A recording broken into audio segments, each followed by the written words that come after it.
alteraciones del calcio, o sea, hipohipercalcemia, hiperpara e hipoparatiroidismo. Sin embargo, de lo cual deberían tener ustedes un conocimiento mínimo de ciencias básicas, que cuando dejo a su conciencia que estudien, nunca hemos tenido buenos resultados. Entonces, esta clase tiene, la finalidad de esta clase de hoy es revisar los conocimientos fisiológicos de metabolismo fosfocálcico. Algunas pequeñas cosas de anatomía que son importantes, muy relevantes, pero en términos generales es fisiología. De hecho, es la clase que yo suelo dar en tercer semestre a los chicos de la Cato que ven fisiología. Entonces, esta nos va a permitir después avanzar rápidamente en hipohipercalcemia, de manera que ustedes entiendan. La medicina funciona así. Si ustedes saben la fisiología, entienden los mecanismos patológicos. Pero como no saben fisiología, entonces se tienen que aprender de memoria las enfermedades, y ese es un problema normalmente.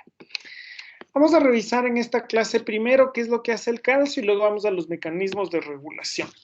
Es una clase en la que voy a ir rápido porque se supone, insisto, que esto ya saben. El primer concepto que ustedes tienen que tener en mente es que el calcio es una sustancia, es un elemento ubicuo. Todas las células del cuerpo utilizan calcio, todas las células del cuerpo tienen calcio y lo utilizan para diferentes funciones. Casi podríamos decir que cada célula utiliza el calcio para una función diferente. O en términos generales podríamos decir que las células utilizan de forma diferente el calcio. Es más, una misma célula puede utilizar el calcio para 4, 5, 6 cosas distintas. Les voy a hablar de algunas de las funciones que son más importantes desde el punto de vista clínico. Desde el punto de vista de las manifestaciones clínicas, esto quiere decir de los signos y síntomas derivados de las alteraciones de tener alto o bajo el calcio, y los fenómenos fisiopatológicos más importantes por su frecuencia. Antes de hablar de calcio, hay que hablar del primer capítulo de fisiología. Bueno, yo lo recuerdo así cuando a mí me enseñaron fisiología. En el primer capítulo de fisiología hablan acerca de las membranas biológicas y la polaridad de las membranas. Las membranas biológicas, las que constituyen todas nuestras células, tienen una polaridad, tienen una carga eléctrica generalmente positiva hacia el exterior y negativa hacia el inferior. ¿Cómo se logra esta carga eléctrica? Esto se debe a que existen bombas de sodio-potasio que mueven los iones de sodio-potasio y consiguen esta diferente polaridad, esta diferente ubicación de los iones positivos y negativos, como les dije, hacia afuera y hacia adentro de la membrana biológica. Esta polaridad, hemos dicho, las membranas biológicas están de forma constitutiva polares, tienen un polo positivo y un polo negativo. Les repito por tercera vez, habitualmente el polo positivo es externo y el polo negativo es interno, habitualmente. Cambian esta polaridad abriendo estos canales de sodio-potasio. Sobre todo, más bien dicho, los más importantes son los canales de sodio que permiten la entrada de este elemento, sobra decir que permiten la entrada de sodio a la célula, y como el sodio tiene carga eléctrica positiva, entonces cambian la polaridad. A este fenómeno le conocemos como despolarización de la membrana. La despolarización de la membrana es que la membrana biológica deja de ser polar, deja de tener un polo positivo y un polo negativo, para tener un lado que tiene iones positivos y iones negativos y otro lado que tiene iones positivos y iones negativos. Despolarizar. Todas las células en realidad tienen capacidad de despolarización, todas. Solo que algunas tienen primero mayor facilidad de despolarizarse y luego una despolarización de mayor carga energética. Es decir, más iones cambian de ubicación en algunas células y menos iones cambian en otras células. Existen dos prototipos de células que tienen relevancia particular en esto de la despolarización, y son las neuronas y las células miocárdicas. Las neuronas porque funcionan de esa forma. Una neurona es una célula especializada en despolarizarse y transmitir esa despolarización a la célula adyacente. Entonces, esta característica de la neurona es lo que le hace ser neurona. Insisto, no es que solo las neuronas puedan despolarizarse, nada menos real.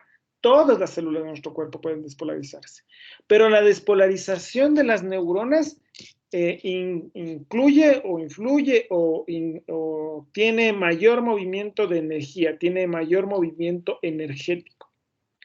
Las otras son las células miocárdicas, y ustedes recordarán este dibujo que es típico de miocardio, pero que aquí la he cambiado para neuronas, o he utilizado uno de neuronas, porque se da una despolarización y luego se da una meseta, y luego la repolarización, vuelve a polarizarse la membrana.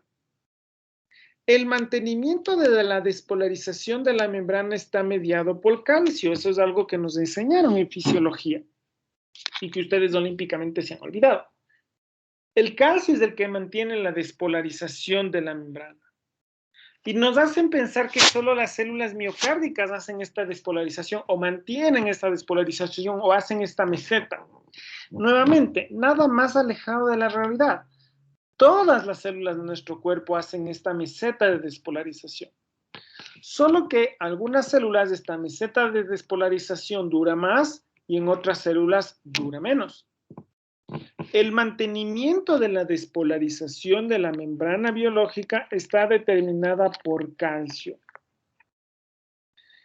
Esto afecta a todas las células de nuestro cuerpo, pero especialmente las células cardíacas.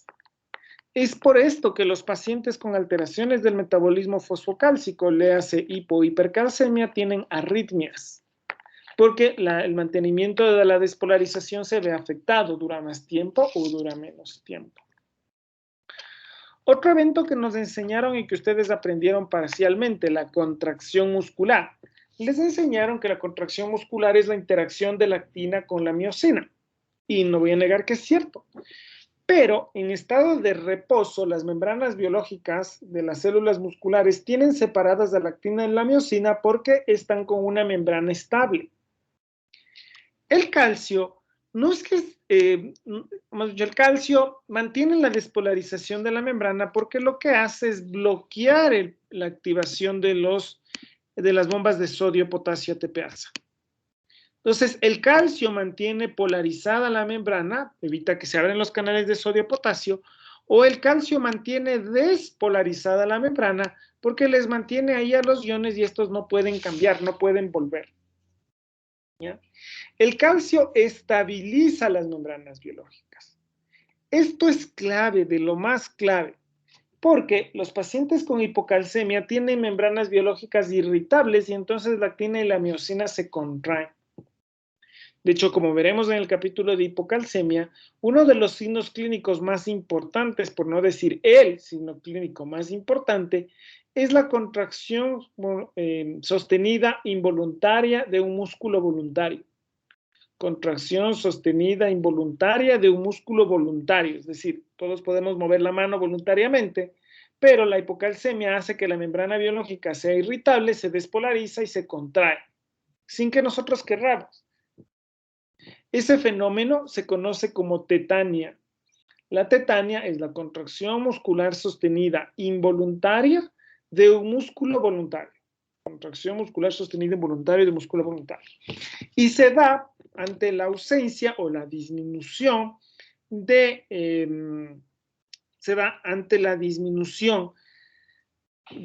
las concentraciones de calcio que hacen que la membrana biológica sea irritable.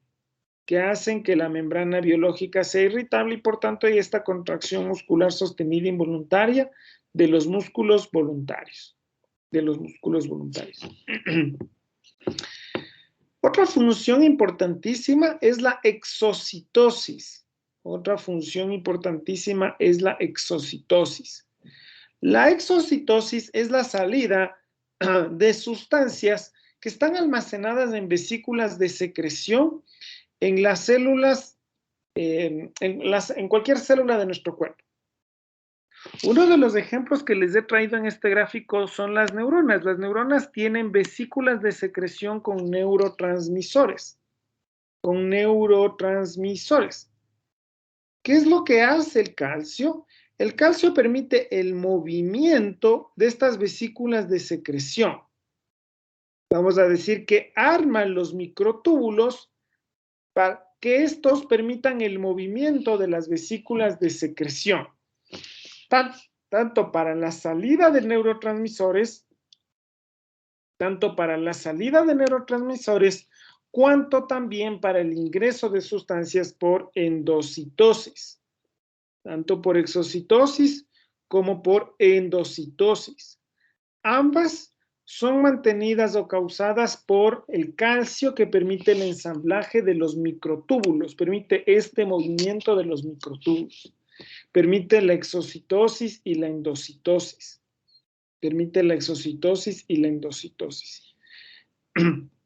Entonces, está involucrado en la exocitosis, por ejemplo, de los neurotransmisores en las neuronas. Está encargado de la exocitosis de las hormonas mismo. Todas las hormonas se liberan por acción de calcio. De las secreciones exócrinas, el sudor, la orina, la bilis, cualquier secreción exócrina, su salida está determinada por calcio, que permite la exocitosis de células exócrinas y de células endócrinas, así como también permite la endocitosis. El incremento de calcio es el que permite el ensamblaje de los microtúbulos, que permite la salida de hormonas, la salida de neurotransmisores, la salida de citoquinas, en fin, la salida de, valga la redundancia, todas las sustancias que salgan desde nuestras células y la entrada de todas las sustancias que entren en nuestras células. La contracción muscular de los músculos involuntarios también está mediada por calcio. Si bien el reflejo pupilar, la contracción de la pupila o la dilatación de la pupila es un reflejo nervioso autonómico o automático, el movimiento mismo del músculo depende de calcio. El movimiento mismo del músculo depende del calcio. ¿Ya? Entonces está involucrado en la respuesta de la pupila ante los estímulos. ¿Ya? No es lo único, recuerden que es más el reflejo pupilar, es uno de los reflejos del sistema nervioso central que se evalúan para determinar la muerte cerebral de un paciente, puesto que es un reflejo que se da en el sistema nervioso central, específicamente en el núcleo de Edinger-Westphal.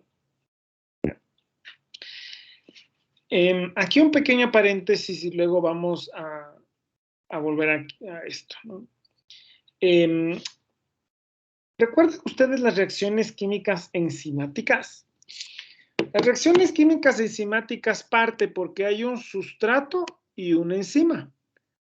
La enzima se une al sustrato y le transforma en uno o varios productos. De hecho, uno o varios sustratos se unen en la enzima y dan como resultado uno o varios productos que son sustancias químicas relacionadas pero diferentes del sustrato. Para que ustedes lo recuerden de forma simple, las reacciones químicas enzimáticas es como hacer sopa. Después de que ya está hecha la sopa, ya no es más arroz, ya no es arroz, sopas con arroz, ya no es más fideo, agua, cebolla, tomate, ahora es sopa, que no es lo mismo que lo que era antes. Entonces, las reacciones químicas enzimáticas transforman uno o varios sustratos en uno o varios productos. Para que el sustrato se acople, se una a la enzima, puede requerir de sustancias que se conocen como coenzimas y cofactores. Sustancias que permiten la unión estable de un sustrato o varios sustratos a una o varias enzimas. Las coenzimas permiten la unión estable de los sustratos a las enzimas y permiten o aceleran las reacciones químicas. ¿Sí? Permiten o aceleran las reacciones químicas, obviamente, enzimáticas. ¿No? ¿Por qué todo esto de las enzimas y los sustratos con qué tiene que ver todo esto con el calcio? Bueno, resulta que el calcio es uno de los cofactores más frecuentes. El calcio es uno de los cofactores más frecuentes en un montón, en la vasta mayoría incluso de las reacciones químicas enzimáticas. Aquí una diapositiva más complicada. que tiene que ver con las respuestas intracelulares. Como soy endocrinólogo, no voy a hablar de citoquinas, que es de inmunología, sino de hormonas. Las hormonas son sustancias químicas que se producen en una glándula endocrina, viajan por la circulación sanguínea y ejercen su efecto en otra célula ubicada más o menos a distancia. Piensen en las células beta pancreáticas que producen insulina y que ejercen su efecto sobre células musculares, sobre células del tejido adiposo, en fin, sobre varias células diferentes. Cuando una hormona va a ejercer su efecto sobre la célula diana blanco objetivo, se une a un receptor. Y en realidad lo que hace la hormona es activar al receptor. Las hormonas no cumplen funciones específicas. En realidad lo que hace la hormona es activar a su receptor, que son receptores específicos. El receptor de la insulina se llama receptor de la insulina, porque solo se une a la insulina. Una vez que la hormona se une al receptor, desencadena una cascada de señalización intracelular. Una cascada de señalización intracelular es una serie de reacciones químicas sucesivas. Ustedes imagínense como estos jueguitos en los que ponen un dominó a continuación del otro, y luego golpean un dominó y todos se caen en cadena. Ya, eso es una reacción química intracelular.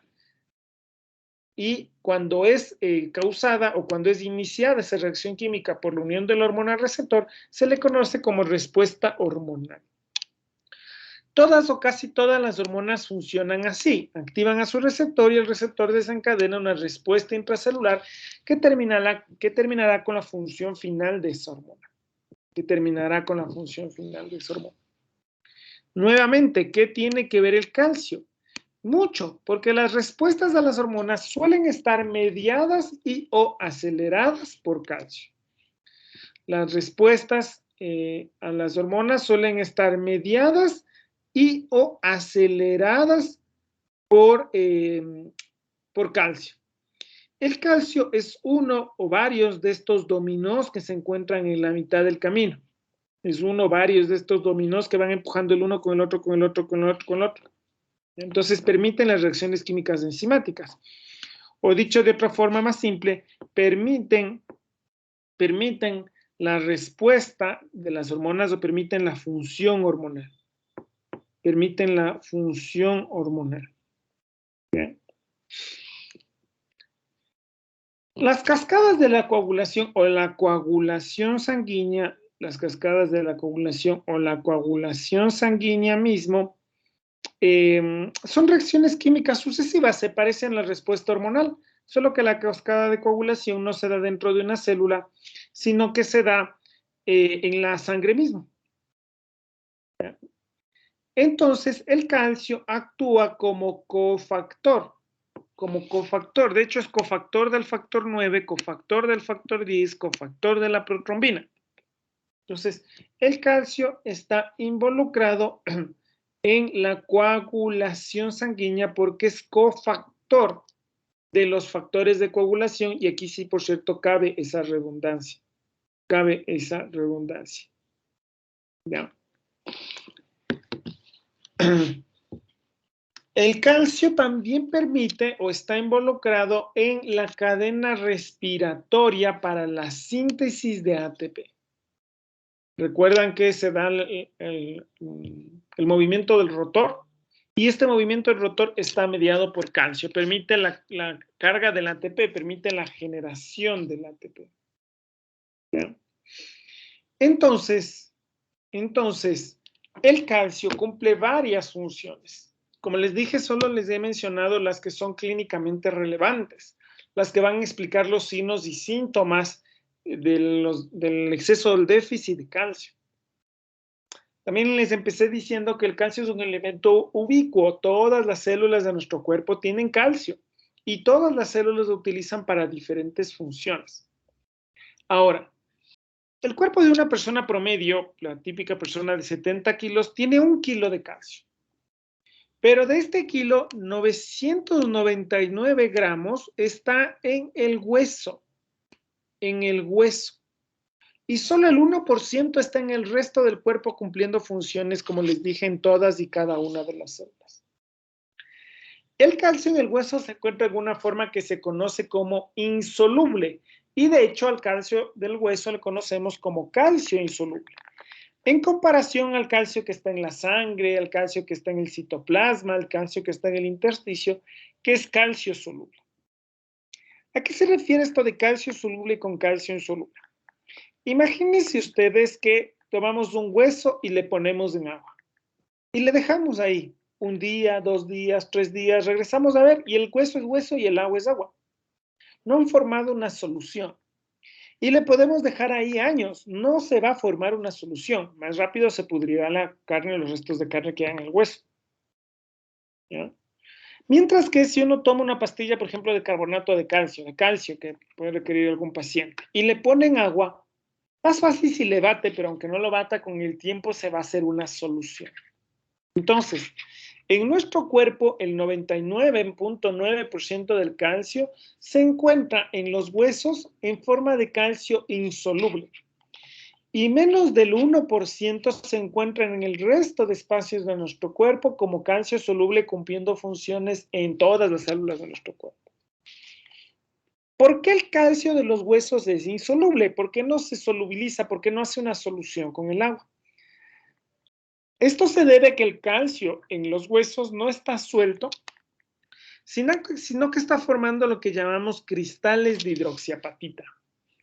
Como ustedes pueden ver, los cristales de hidroxiapatita son uniones de calcio, fósforo y oxígeno. También hay un par de hidrógenos por ahí. Pero esencialmente calcio, calcio, fósforo y oxígeno. Estos cristales de hidroxiapatita se forman a partir de reacciones químicas enzimáticas sucesivas. Es decir, que las células que van a formar los cristales de hidroxiapatita toman calcio, fósforo, oxígeno de la sangre y van haciendo reacciones químicas hasta formar estos cristales de hidroxiapatita. Estos cristales de hidroxiapatita tienen en sus elementos, en el calcio, el fósforo y el oxígeno, una distribución que le llamamos espacial. Tiene una forma. Aquí dije distribución espacial, no especial. Espacial. Tiene una forma en tercera dimensión. Y esta forma tiende a tener características de paralelepípedo, ¿no? Como de un ladrillo. Y entonces los cristales de hidroxiapatita, por esta distribución, permiten conferir la dureza de los huesos. Dureza de los huesos. La dureza de los huesos está determinada por estos cristales de hidroxiapatita. La dureza de los huesos está producida por estos cristales de hidroxiapatita. Digamos cómo está la distribución del calcio en nuestro cuerpo. 99.9% en el hueso, 1% fuera del hueso. De este 1%, nuevamente el 99% está en los organelos celulares y en el plasma, en el fluido extracelular. Y dentro de la célula está un 0,01%. ¿Se acuerdan las funciones que les había dicho al calcio de la secreción exócrina, de la estabilización de la membrana? Eso está determinado por el 0,01% del calcio total de nuestro cuerpo. En la sangre sucede una cosa bien peculiar y es que el calcio se puede encontrar en forma libre, calcios sueltitos, lo que le llamamos calcio iónico, pero existe otra parte del calcio que está unido a proteínas en enlaces no covalentes. Es decir, que se une por gradiente de concentración. Más calcio en la sangre, más se une a las proteínas de transporte. Menos calcio en la sangre, menos calcio se une a las proteínas de transporte. Este calcio unido a proteínas de transporte funciona como un sitio de almacenamiento intermedio. Permite tener el calcio ahí en la sangre listo para ser usado. Cuando el calcio está unido a las proteínas de transporte, no puede difundir, no puede salir de la sangre, puesto que las proteínas son sustancias grandes que no atraviesan la membrana biológica. Por eso les dije que funciona como un sitio de almacenamiento intermedio. El calcio en forma iónica, sí puede difundir, sí puede salir a las células y ejercer su efecto. Pero sucede algo bien interesante. Cuando disminuye el calcio suelto, el calcio en forma iónica, porque ha entrado a las células a ejercer su efecto, por simple gradiente de concentración, el calcio unido a proteínas se hace libre, se suelta de las proteínas de transporte. y pasa a ser entonces calcio iónico. Por cierto, como este calcio iónico es el único que puede salir y difundir hacia las células, este es el calcio biológicamente activo. Este es el calcio biológicamente activo, el que cumple todas esas funciones y más que les había dicho al comienzo de la clase. Algunos aspectos importantes a tener en cuenta cuando uno está midiendo el calcio en la sangre. Recuerden que una parte está libre, ¿no? Calcio iónico. Otra está unida a proteínas de transporte, a albúmina y globulinas, pero sobre todo a albúmina. Y una pequeña porción está formando sales. La unión del calcio con el lactato, que forma el lactato de calcio. La unión de calcio con fósforo, que forma el fosfato de calcio, que es la sal más abundante en nuestra sangre, la sal de calcio más abundante en nuestra sangre. Forma uniones. Estas uniones de calcio a lactato, a fosfato, a urato, a sulfato, a bicarbonatos requieren enzimas, pero requieren una sola enzima. Acá, para formar los cristales de hidroxiapatita que se depositan en los huesos, se requieren varias enzimas, es todo un proceso. Pero en cambio, la formación de estas sales es rápido porque es una sola reacción química, una sola enzima.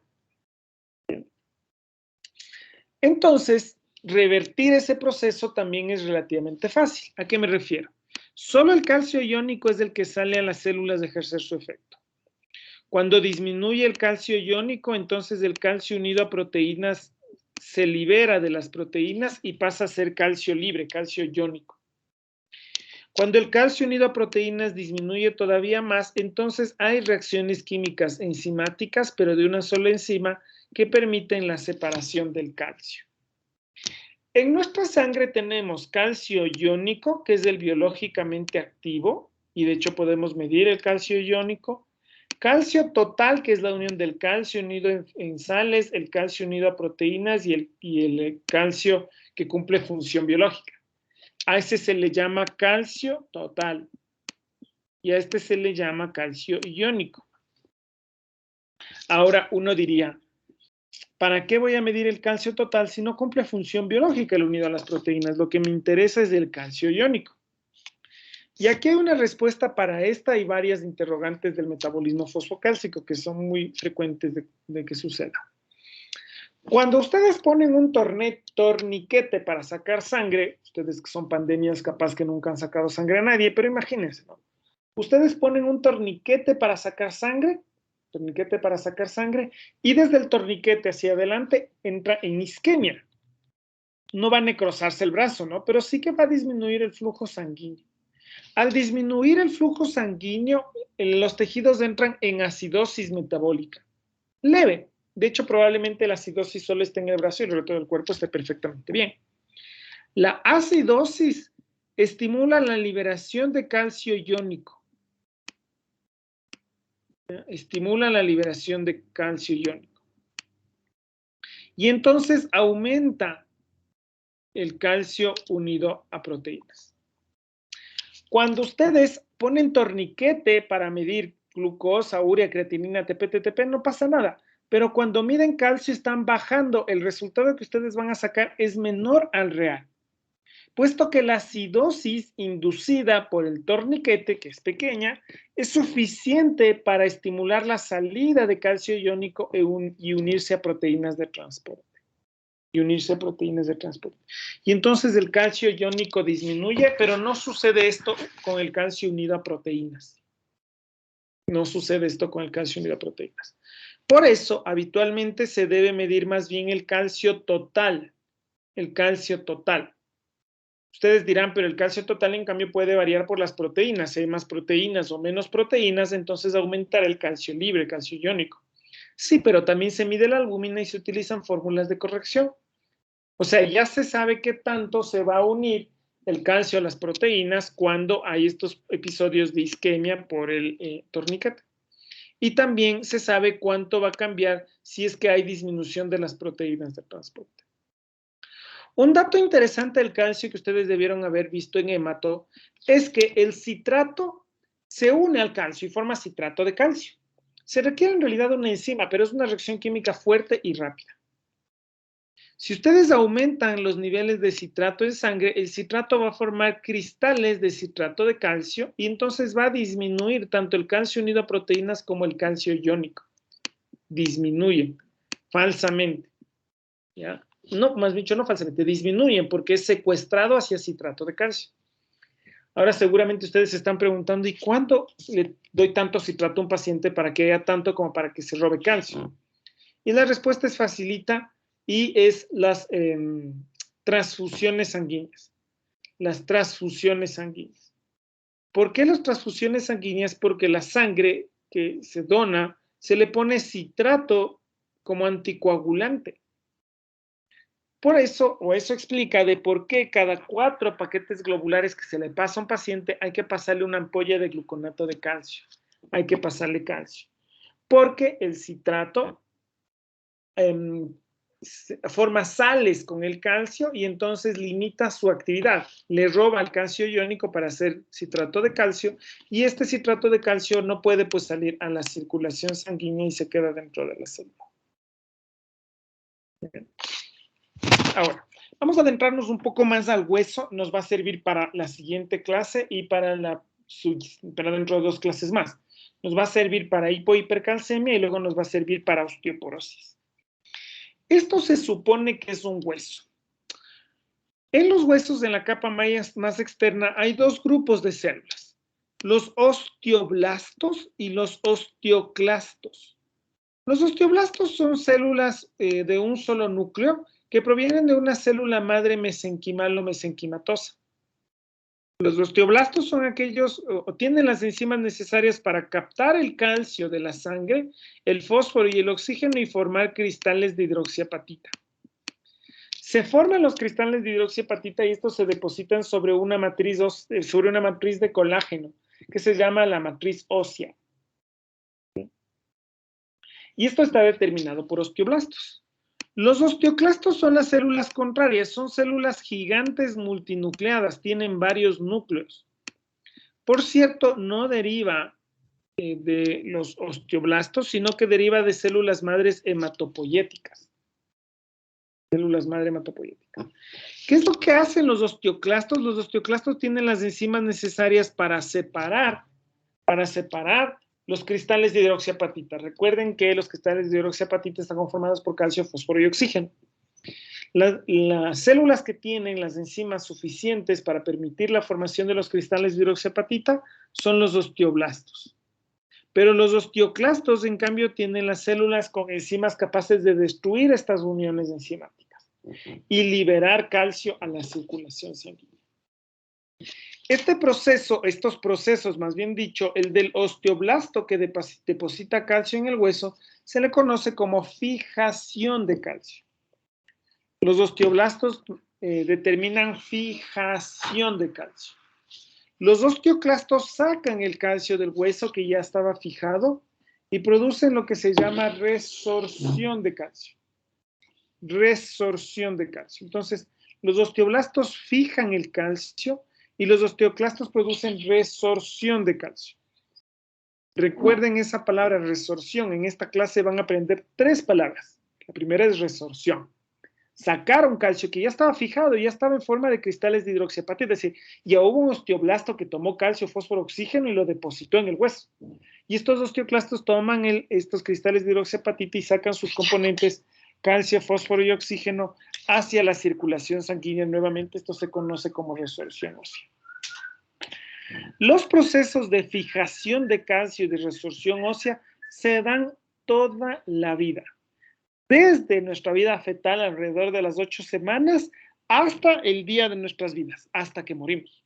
Se dan los procesos de fijación y los procesos de resorción ósea. En los primeros 20 a 25 años, perdón por la línea chueca, en los primeros 20 a 25 años predomina el depósito de calcio por sobre la resorción. Imagínense, chicos, pandemias que tuvieran una cuenta de ahorros en un banco. Toda la vida, desde la 8ª semana de vida embrionaria hasta la muerte, depositan y retiran dinero. Toda la vida. Durante los primeros 25 años es mayor la cantidad que depositan y menor la que retiran. De manera de que cada vez van ahorrando más, van ahorrando más, van ahorrando más. Ustedes como aquí sacarían una cantidad para un chupe, aquí para otro chupe, y aquí sí ahorraron porque están en pandemia y no salían de la casa, pero luego después desquitaron el chupe, sería algo así más o menos, ¿no? Entonces, toda la vida, hay varios conceptos importantísimos aquí, importantísimos, claros. Toda la vida se deposita calcio, toda la vida. Y toda la vida se da la resorción ósea, la salida de calcio de los huesos. Hasta los 20-25 años predomina el depósito. Y después de los 25 años predomina la resorción, predomina la salida de calcio de los huesos. Y entonces empezamos a perder nuestros ahorros. ¿De qué depende la cantidad de calcio que hay en nuestros huesos? Primero, por supuesto, depende del consumo. ¿A qué me refiero? Si ustedes, chicos millennials, chicos pandemias, no consumen calcio, ¿de dónde van a sacar calcio para los huesos? ¿No? Es una cosa de sentido común. Entonces, la cantidad de calcio que tiene una persona en sus huesos, en el total de sus huesos, depende primero del consumo. A la cantidad medida de calcio en un momento determinado, es decir, si yo les mido ahorita cuánto calcio tienen en su hueso, en todos sus huesos en su conjunto, a eso se le llama masa ósea. Masa ósea. Insisto, espero que no estén jugando en sus juegos en línea ni haciendo otra cosa porque esta clase es clave. Si es que ustedes entienden esta clase, ya ni les tendría que dar osteoporosis. Si yo ahorita, chicos de 22 años, o yo a los 36 años, o a sus papás a los 50, o a su hermanito menor de 5 años, le mido la cantidad total de calcio que tienen en sus huesos, se llama masa ósea. También se le conoce como capital óseo. Es mucho más frecuente decirles masa ósea, capital óseo. Como ustedes recuerdan, en la vida vamos a ir más depositando que retirando hasta los 25 años. El punto máximo en el cual se equilibra el retiro y el depósito y ya no crecemos más, se le llama pico de masa ósea. El pico de masa ósea, la cantidad máxima de calcio que ustedes van a tener en sus huesos depende primero de cuánto calcio consumen. Insisto, y noten que es hasta los 25 años, pero ya voy a hablar de después de los 25. No es que solo los niños toman calcio, ni madres, porque ustedes van a depositar calcio hasta los 25 años, va a predominar, pero de hecho van a depositar calcio toda la vida. Entonces, el pico de masa ósea, y perdón que sea insistente, depende de cuánto calcio consumen.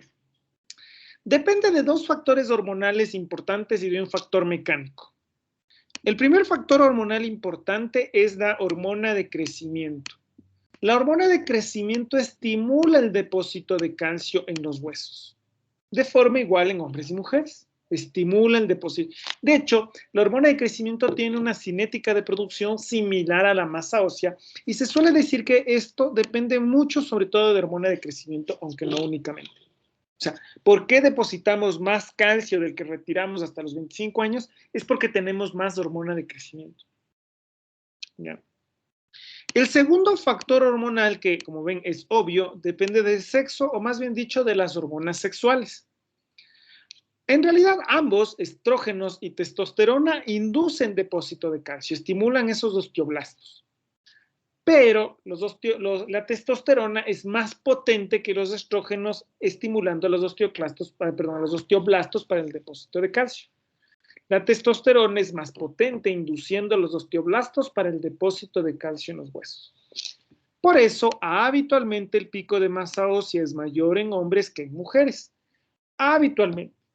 Porque el cuarto factor importante en el pico de masa ósea es lo que llamamos un factor mecánico. Cuando ustedes salen a caminar, a trotar, a caminar, se mueven en su cuarto, dentro de su propio terreno, los músculos se contraen y se contraen jalando de los tendones y estos jalan de los puntos de inserción. Cuando un músculo jala del hueso, genera un estímulo de citoquinas que estimulan el depósito de calcio en el hueso. Entonces, las personas que más movimiento tienen o que más ejercicio hacen, tienen un pico de masa ósea más alto en relación a las que no lo hacen. Entonces, el pico de masa ósea, la cantidad de calcio que un individuo llega a tener como máximo en su vida, depende de un consumo correcto de calcio. De ser hombre, sobre todo, tendrá un pico más alto que ser mujer. de la producción de hormona de crecimiento y de factores mecánicos. ¿Qué sucede aquí? Noten que hay una declinación rápida, una reducción muy marcada de la masa ósea. Esto se debe a que las mujeres alrededor de los 45 años y prácticamente de un día para el otro se quedan sin estrógenos. Y ya les dije que uno de los factores más importantes en la inducción del depósito de calcio en el hueso son los estrógenos. Serán menos potentes que la testosterona, pero aún así es existente. Cuando la mujer llega a la menopausia, prácticamente de un día para el otro se queda sin estrógenos y el calcio desciende, el calcio en los huesos, la masa ósea, desciende abruptamente. Ustedes dirán, ¿los hombres también descienden? Sí, porque la testosterona también desciende. Pero primero, la testosterona nunca llega a cero. Eso no es normal. O sea, si yo le mido la testosterona a un hombre de 60 años, tiene que tener. Tendrá menos que a los 30, pero de que tiene, tiene. Y el descenso, la diferencia no es de más del 10%. En cambio, si le mido a una mujer a los 60 años, los estrógenos debe tener cero. Cero. Ni un poquito. No debe tener esto. Esto explica por qué la osteoporosis es mucho más frecuente en mujeres que en hombres. Porque los estrógenos desaparecen prácticamente de forma abrupta, mientras que en los hombres sí hay una reducción de máximo el 10%, que además es paulatina, no es repentina como la disminución de los estrógenos.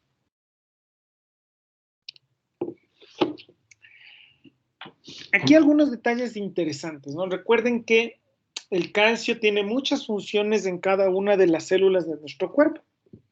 Entonces, la cantidad de calcio que hay dentro de las células es altamente controlada. Y es más, cuando el calcio entra en las células, se unen a proteínas. Ya no les podemos llamar proteínas de transporte como en la sangre, sino que les podríamos llamar proteínas de almacenamiento. Aquí ya no predomina una como en la sangre la albúmina, sino que predominan varias. Es más, podríamos decir prácticamente que cada estirpe celular tiene una diferente proteína de almacenamiento de calcio. Cada una de las células o de las estirpes celulares tienen una cantidad, una proteína diferente para el almacenamiento del calcio. Lo que hacen, digamos, prácticamente es secuestrar el calcio para evitar que cumpla sus funciones. Esto se debe no solamente a que es una sustancia ubicua, está en todas las células de nuestro cuerpo, sino que además es biológicamente muy antiguo. Es biológicamente muy activo. ¿Ya? Biológicamente muy activo. Entonces, es secuestrado dentro de las células de nuestro cuerpo para que no cumpla funciones desordenadamente y más bien cumpla funciones de forma regulada o equilibrada. Las proteínas que secuestran el calcio dentro de las células no cumplen solo esa función, o sea, no solo hacen este almacenamiento de calcio, sino que además cumplen otras funciones al mismo tiempo, como la troponina C, la famosa troponina C que produce la regulación de la contracción muscular. ¿Sí? Todo esto para hablar de cómo el calcio funciona, dónde está almacenada la vasta mayoría, el 99.9% del calcio de nuestro cuerpo, pero dado que nuestro cuerpo no tiene reactores químicos, o más bien reactores nucleares, entonces no podemos sintetizar calcio. Todo el calcio que existe en nuestro cuerpo es el calcio que existió y que existirá. Todo el calcio que existe en nuestro cuerpo es el que existió y el que existirá en la naturaleza. Lo único que podemos hacer es permitir la entrada de calcio en nuestro cuerpo. ¿Por dónde entra el calcio en nuestro cuerpo? Por vía gastrointestinal, por vía digestiva. Comemos calcio. El requerimiento diario alimenticio de calcio es de 800 a 1000 miligramos. Por razones prácticas que ya van a entender por qué vamos a dejarle en 900. ¿Cuáles son los alimentos ricos en calcio? Claro, los lácteos, pero también los huevos, los chochos, las sardinas tienen por porción la misma cantidad de calcio que la leche. Es decir, una taza de leche tiene la misma cantidad de calcio que un puñado de chochos. No lo que entra en el puño, sino el tamaño del puño. Las hojas verdes también tienen una concentración aceptable de calcio. Y todos los animales con exoesqueleto que ustedes coman tienen altas concentraciones de calcio. ¿Tiene sentido, no? Imagínense un cangrejo. El cangrejo fabrica su caparazón y el caparazón es calcio.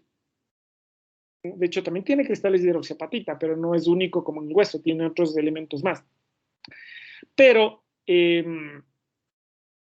aunque no se coman el caparazón del cangrejo, el animalito mismo está diseñado para concentrar el calcio y formar su exoesqueleto. Entonces, todos los animales con exoesqueleto y todos los mariscos en general, aunque no tengan exoesqueleto, tienen altas concentraciones de calcio. Ahora, no todo el calcio que consumimos se absorbe. De hecho, el calcio es un elemento de difícil absorción. Y en términos generales, solo 1/3 del calcio que consumimos es absorbido. En términos generales, solo 1/3 del calcio que consumimos es absorbido. Les había dicho que supongamos que solo son 900 miligramos por una cuestión práctica. La cuestión práctica es esta: como solo absorbemos 1/3 parte del calcio que consumimos, supongamos que consumimos 900 miligramos de calcio por día, entonces se absorberán 300. La absorción de calcio por el sistema digestivo tiene lo que se llama tasa de absorción fija y tasa límite. La tasa de absorción fija es lo que les dije, solo se absorbe 1/3 de lo que se consume. Y además hay un límite que se puede absorber. Normalmente no se puede absorber más de 500, 600 miligramos por ingestión, por comida. Es decir, si yo ahorita me tomo 10 litros de leche, porque no he tomado leche hace mucho tiempo y ya me di cuenta después de esta clase que me va a dar osteoporosis, yo me tomo 10 litros de leche, pues solo se van a poder absorber el equivalente a las primeras 3 tazas, 900 miligramos, ¿ya? Porque no se puede absorber más. Eso se debe, como vamos a ver en un ratito, a que la tasa de absorción o la absorción de calcio es difícil y requiere de transporte celular limitado. No siendo suficiente con que es difícil absorber el calcio, encima cada día se eliminan por tracto gastrointestinal 150 miligramos de calcio, sobre todo, aunque no únicamente en la bilis. ¿No? Todos los días perdemos, no importa cuánto consumimos. ¿A qué me refiero? Supongamos que consumimos 0 de calcio. Obviamente, si consumimos 0, la absorción es 0, la tercera parte del 0 es 0, pero igual se va a perder 150. Supongamos que un día consumimos 2000 miligramos de calcio, 2 gramos de calcio. Se absorberá 1/3 parte, que son 700. ¿Cuánto se va a eliminar? 150. Siempre se elimina 150. En una dieta recomendada de 1000 miligramos de 900, se absorberán 300, se eliminarán 150 y lo que efectivamente queda dentro de nuestro cuerpo para ahorrar, para hacer capital, para hacer pico de masa ósea, es 150 miligramos por día. ¿Por qué hay tanta dificultad para la absorción de calcio? Porque el calcio tiene carga eléctrica. Y cuando se acerca a la membrana biológica de las células intestinales del enterocito, no puede pasar porque las membranas biológicas tienen carga eléctrica. De manera de que puede pasar por el espacio entre célula y célula, transporte paracelular, siempre que haya gradiente de concentración. Quiere decir, siempre que haya más calcio en la luz intestinal que en la sangre, hasta que se equilibran las concentraciones. Pero habitualmente no consumimos tanta cantidad de calcio, tantas cantidades de calcio, de manera que ese equilibrio se logra rápidamente y solo se puede absorber una pequeña cantidad de calcio por vía paracelular. La mayor parte del calcio ingresa por transporte activo por bombas de calcio ATPasa. Por bombas de calcio ATPasa. Primero, las células intestinales, los enterocitos, no es que tengamos un número ilimitado, entonces de todas formas no podemos absorber ilimitadamente el calcio. Segundo, estas bombas de calcio ATPasa son muy limitadas, hay muy poquitas. Eso explica por qué normalmente no se puede absorber más allá de 900 miligramos a 1 gramo de calcio. No se puede. porque se saturan los transportadores, ahí ya están ocupados, hasta que permitan la entrada de calcio y se liberen, queden desocupados. Y eso sucede más o menos en 4 o 5 horas, hasta que el calcio está dentro del enterocito. Una vez en el enterocito requiere otra bomba de calcio hidrógeno y de calcio sodio para salir hacia la sangre. Consume ATP la absorción de calcio. Como si no fuera suficiente, la bomba de calcio ATPasa es enzima caprichosa. Requiere de un medio alcalino. Y lo que da el medio alcalino en el intestino es esta enzima conocida como fosfatasa alcalina. La fosfatasa alcalina permite la captación de calcio por las bombas de calcio ATPasa. Pero nuevamente la fosfatasa alcalina requiere un cofactor que es la vitamina D activa. Vitamina D activa. Vean que estoy insistiendo sobre activa. ¿No? Si no hay vitamina D activa, no se activa la fosfatasa alcalina y por lo tanto no ingresa calcio por vía intestinal. Simple y sencillo. La fosfatasa alcalina es bastante abundante, no suele ser el problema. El mayor problema normalmente es la vitamina D. Existen condiciones normales en las que aumenta la absorción de calcio intestinal, como el embarazo, la lactancia y el crecimiento, donde hay mayor expresión de estas bombas de calcio ATPasa. Y condiciones fisiológicas o fisiopatológicas que permitan la absorción de calcio a nivel intestinal. ¿Ya? Un segundito.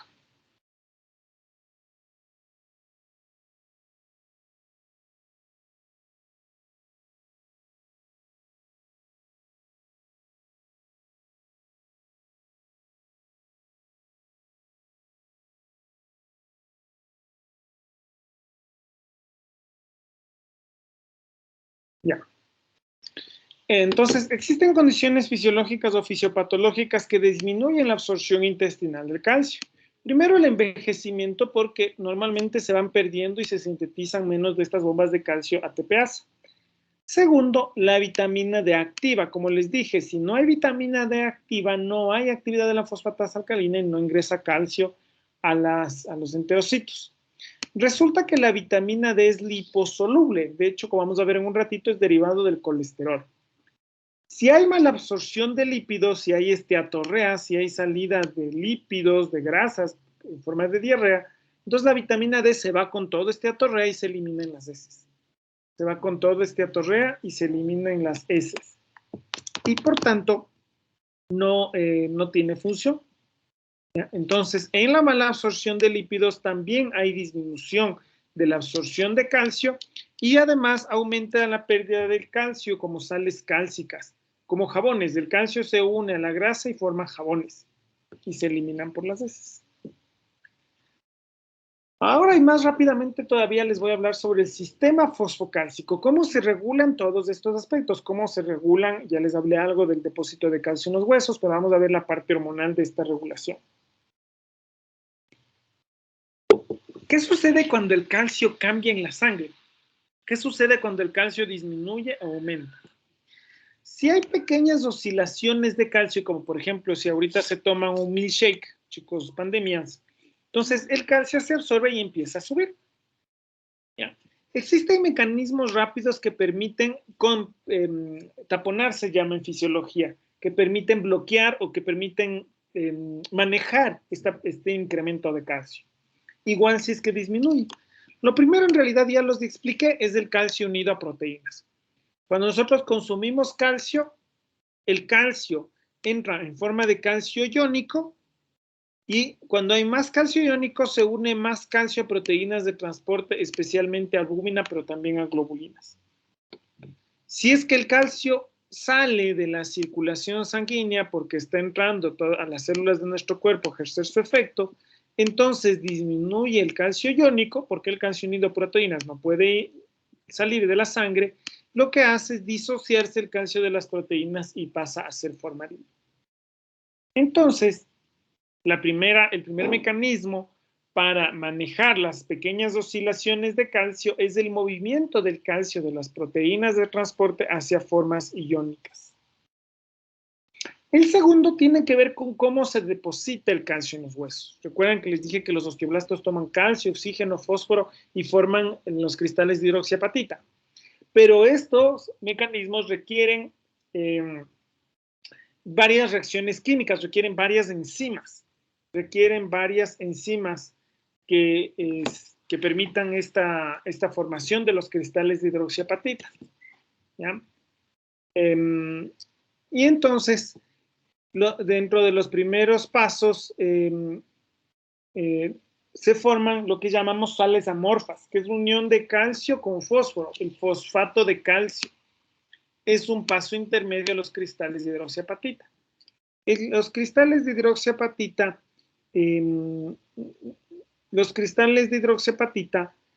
se forman a partir de estos sales amorfas como el fosfato de calcio. Son varios pasos, ¿no? Entonces, cuando hay variaciones de calcio, por ejemplo, aumenta, hay más depósito de sales amorfas en el hueso, en la membrana osteocítica que se llama. Y cuando el calcio disminuye, entonces el fosfato de calcio se libera hacia la circulación sanguínea. ¿Ya? Entonces, los mecanismos rápidos permiten manejar pequeñas oscilaciones de calcio. ¿Ya? Sobre todo para cuando comemos o cuando sale el calcio a ejercer su efecto. Este va hacia las proteínas o sale de las proteínas y sale también de la membrana osteocítica de las sales amorfas de calcio. Luego hay mecanismos de regulación hormonales que son más lentos. El principal, indiscutiblemente, es la paratormona. También la vitamina D y en muchísima menor cuantía la calcitonina. La paratormona se produce en las glándulas paratiroides que se encuentran detrás de la glándula tiroides. Por naturaleza, las glándulas endocrinas como la tiroides son ricamente vascularizadas, les llega un montón de sangre. Para ser un órgano pequeño les llega un montón de arterias con un montón de sangre. ¿Ya? Pero las paratiroides no. Las paratiroides de hecho no tienen arterias directas, es decir, no hay una arteria paratiroidea. Las paratiroides se nutren por imbibición, que es un mecanismo similar al de las esponjas que absorben agua. Ese se llama absorción. ¿En qué se diferencia la absorción de la imbibición? Es que en la absorción la esponja absorbe indiscriminadamente todo lo líquido que puede. En la imbibición, las células paratiroideas absorben selectivamente. No llega a sangre, pero permite la entrada de glucosa, de fósforo, de calcio, de oxígeno, de todas las sustancias que requieren las células paratiroideas para funcionar de los tejidos circundantes, es decir, de las células tiroideas circundantes. Esto explica por qué cuando se saca la tiroides, un cirujano lo primero que hace es ligarte estas arterias tiroideas porque si no sangraría de tal forma que el paciente se moriría. Entonces, antes de sacar la tiroides, lo primero que hace es ligar estas arterias tiroideas. Ya no llega sangre en la tiroides y entonces ya no hay de dónde las paratiroides nutran por inhibición. Pero dado que no requieren una arteria, cuando el cirujano saca la tiroides, entonces pone la piel encima de las paratiroides y las paratiroides se nutrirán del tejido celular subcutáneo. Puede durar un par de días. Ya lo veremos en la próxima clase en hipocalcemia, que esta es una de las principales causas de hipocalcemia. Me refiero al hipoparatiroidismo post-tiroidectomía. Las glándulas paratiroides se encuentran en la mayoría de individuos en número de 4, excepcionalmente pueden ser pares como 6 o 2 u 8, pero la vasta mayoría de individuos tenemos 4 glándulas paratiroides. La paratormona es una hormona proteica que tiene una vida media de 4 a 5 horas, pero que se va desnaturalizando rápidamente. Es decir, en 4 o 5 horas pierde alrededor del 10% de sus aminoácidos y ya es otra sustancia que ni parece paratormona. Pero en realidad, a los 15 a 30 minutos ya va perdiendo uno u otro aminoácido y en 10 o 15 minutos ya no tiene función biológica. ¿Qué estimula la producción de paratormona? El calcio. El calcio tiene mecanismo de control y de retrocontrol. La paratormona estimula la elevación de calcio en sangre y el calcio, cuando baja, estimula la paratormona. Las células paratiroideas y en realidad todas las células involucradas en el metabolismo fosfocálcico tienen estas proteínas de membrana conocidos como receptor sensor de calcio. Este receptor sensor de calcio se une al calcio y bloquea la transcripción del gen de la PTH. Es decir, que cuando aumenta el calcio, disminuye la PTH. Y al contrario, cuando no hay calcio unido al receptor sensor de calcio, este estimula la transcripción del gen de la PTH y aumenta la paratormona. La PTH se eleva, esto aumenta el calcio calcio elevado disminuye la PTH disminuida disminuye el calcio y esto aumenta la PTH, sube, sube, baja, baja. Como un sub y baja, que se mantiene en un punto medio de equilibrio en condiciones normales o fisiológicas. La paratormona, por cierto, esto lo voy a mencionar rápidamente, tiene una secuencia larga de aminoácidos, pero son los primeros los que cumplen función biológica. Y existen ciertas células diferentes de las células paratiroideas capaces de producir una proteína similar a la paratormona, que lo único que tiene son los primeros 34 aminoácidos de la paratormona. Y a esta se le llama el péptido relacionado a la paratormona o PTHRP o PTH-like.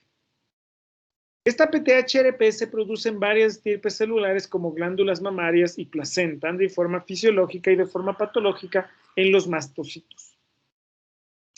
La PTH producida en las células paratiroideas tiene receptores en todas las células de nuestro cuerpo, pero la mayor cantidad de receptores se encuentran en los riñones los riñones, y en los huesos. La PTH tiene receptores en casi todas las células de nuestro cuerpo, pero en la que más receptores tiene es en los riñones y en los huesos. En los huesos, la paratormona tiene receptores en los osteoblastos. Blastos. Cuando la PTH se une a los osteoblastos, los inactiva. La PTH inactiva los osteoblastos y estos producen una sustancia conocida como rank ligando. El rank ligando se une al precursor de osteoclastos y hace que madure y que se transforme en un osteoclasto. Y estos aumentan su actividad. La PTH inactiva los osteoblastos y activa los osteoclastos. E indirectamente activa los osteoclastos. Así sería. Los osteoclastos sacan calcio de los huesos. Entonces, cuando el calcio baja, la PTH aumenta, esta PTH inactiva los osteoblastos, bloquea el depósito de calcio en los huesos y estos indirectamente activan a los osteoclastos que estimulan la salida de calcio de los huesos, la resorción ósea. También tiene receptores en el riñón. Antes de decirles la función de los receptores en el riñón, rápidamente vamos a hacer un resumen grosero de fisiología renal. ¿Qué es lo que hace el riñón? Llega a una arteriola aferente, se hace un glomérulo, que no es más que una pelota de arterias, y ahí se ultrafiltra, que es algo así como hacer jugo, ¿no? Y se forma el ultrafiltrado, que es el jugo, que va en los túbulos. Luego en los túbulos se va reabsorbiendo selectivamente sustancias que no vale la pena eliminar. Por ejemplo, el agua. Si eliminásemos toda el agua que filtramos, tendríamos que tomar cada día entre 4 y 6 litros de agua. Para evitarnos pasar la vida tomando agua, entonces lo que hace el riñón es reabsorber selectivamente agua y volverla a poner en la sangre. Lo mismo sucede con el calcio. En los túbulos colectores, el calcio se reabsorbe también por difusión simple por el espacio paracelular hasta que hay un gradiente de concentración, hasta que hay tanto calcio en el ultrafiltrado como en la sangre. Pero aún así sería un desperdicio y entonces la PTH activa receptores que permiten la reabsorción de calcio de la luz tubular hacia la sangre. Entonces, la PTH inhibe los osteoblastos y activa los osteoclastos, estimulando la resorción ósea y también activa las bombas de calcio ATPasa del epitelio renal y permite la reabsorción ósea. Fíjense que son dos términos diferentes. Resorción ósea, que es sacar el calcio que estaba fijado en los huesos y volverlo a poner en la sangre. Volverlo a poner. pero el calcio ya estaba fijado, estaba formando una sustancia diferente, los cristales de hidroxiapatita. Esto es reabsorción. El calcio ya fue absorbido, ya lo comimos alguna vez. Iba a ser eliminado y hace un ultrafiltro y es vuelto a poner en la circulación sanguínea. Reabsorción. Ya. Finalmente, la vitamina D.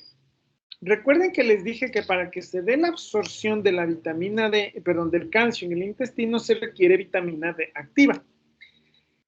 ¿Qué es la vitamina D activa? Vamos primero por la vitamina D. La vitamina D es una vitamina, una sustancia hidrosoluble derivada del colesterol que tiene dos fuentes. Fuente exógena, es decir, la consumimos de pescados y lácteos, o de fuente endógena, la podemos sintetizar en la piel. En la piel, el colesterol, por acción de los rayos ultravioleta, los mismos que causan cáncer, se transforma el colesterol en vitamina D. La vitamina D es una sustancia, es un derivado del colesterol, es una sustancia lipídica. De ahí viaja por la circulación sanguínea. Pero las sustancias lipídicas, los lípidos, no pueden viajar por la sangre solos. Tienen que ir unidos a proteínas de transporte.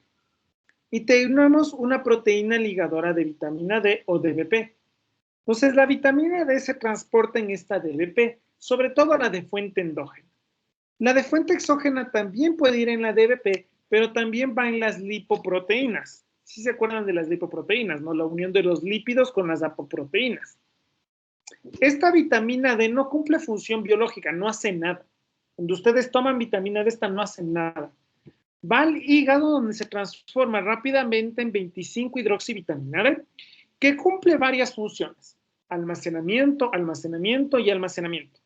La 25-hidroxivitamina D es la forma como almacenamos la vitamina D, pero en sí mismo no cumple función biológica sino de almacenamiento. Como es un lípido, entonces tiende a absorberse y almacenarse en el tejido adiposo, en los adipocitos. Es por esto que las personas obesas tienen muy frecuentemente déficit de vitamina D, porque toda la que consumen y toda la que fabrican se la roban los adipocitos. ¿Ya? La 25-hidroxivitamina D sirve como sustrato para que vaya al riñón, donde actúa una enzima conocida como 1-alfa-hidroxilasa que le transforma en 1,25-dihidroxivitamina D, o más bien conocida por los panas como vitamina D activa. Esta es la que permite la absorción de calcio a nivel intestinal, la vitamina D activa. La síntesis de la enzima que activa la vitamina D depende de dos factores. Uno, de que haya paratormona. La PTH estimula la síntesis de una alfa-hidroxilasa y esta estimula la síntesis y esta estimula la activación de la vitamina D. La PTH estimula la síntesis de 1-alfa-hidroxilasa y esto estimula la activación de la vitamina D. ¿Sí? Estimula la activación de la vitamina D. Bien, la vitamina D activa no solo permite la absorción de calcio a nivel intestinal, también estimula la maduración de los osteoclastos y permite la activación de los osteoclastos. Es decir, que la activación de los osteoclastos depende indirectamente de la PTH que inactiva los osteoblastos y producen estos rank ligando que activan los osteoclastos, sino que los osteoclastos también les activa la vitamina D. También la vitamina D estimula la actividad de los linfocitos y de todas las células inmunitarias. Está involucrado en la regulación de la respuesta inmunitaria, la vitamina D. Entonces, el principal regulador de las concentraciones de calcio en sangre es la PTH, producida en las células paratiroideas en relación inversa al calcio. Más calcio, menos PTH. Menos calcio, más PTH. La PTH tiene tres funciones. Estimula la reabsorción de calcio a nivel renal. A nivel óseo, inactiva los osteoclastos y estos osteoclastos inactivan los osteoblastos y estos osteoblastos inactivados activan los osteoclastos y se permite la resorción ósea. Y al activar la vitamina D en el riñón permite la absorción intestinal de calcio. Entonces, la PTH estimula la absorción intestinal de forma indirecta a través de la activación de la vitamina D, estimula la reabsorción renal y estimula la resorción ósea indirectamente al inactivar a los osteoblastos y que estos activen a los osteoclastos. La PTHRP producida, como les dije, en las glándulas mamarias, en la placenta y en algunas células inmunes, se une a los receptores, pero se produce de forma independiente de calcio, es decir, no importa cuánto calcio hay en la sangre, las glándulas mamarias, la placenta producen PTHRP y esta se va a unir a la PTH, a los receptores de PTH y estimula la misma función. Absorción, reabsorción, resorción. ¿Por qué es importante? Porque en la glándula mamaria lo que hace es sacar calcio de donde sea para ponerlo a la leche materna. En la placenta más o menos lo mismo, saca calcio de donde sea, especialmente de los huesos maternos, para pasarle al feto. ¿Ya? Y en las células inmunes no sabemos para qué miércoles, pero lo que sí es cierto es que los pacientes que tienen enfermedades linfoproliferativas pueden tener hipercalcemia por este mecanismo, por exceso de PTHRP. Entonces es importante desde un punto de vista fisiopatológico. Desde ahora en adelante, cada vez que ustedes recuerden la PTH, van a decir absorción, reabsorción, resorción. Absorción, reabsorción, resorción. Absorción, reabsorción, resorción. Tienen que repetirlo como el Chavo del 8. Pero ustedes no saben de eso. Pobres chicos, pandemias. ¿Ya? Listo ya. La PTHRP. Bien, entonces hay disminución de calcio en sangre, hipocalcemia, elevación de calcio en sangre, hipercalcemia y todas estas manifestaciones clínicas que son dependientes de todas las funciones que hemos visto ahora. ¿Sí? Solo por hoy no les voy a tomar prueba de esto. La próxima clase les voy a tomar prueba de esto, de metabolismo fosfocálcico. Así les doy oportunidad de leer para que vean mi infinita bondad. Preguntas de metabolismo fosfocálcico.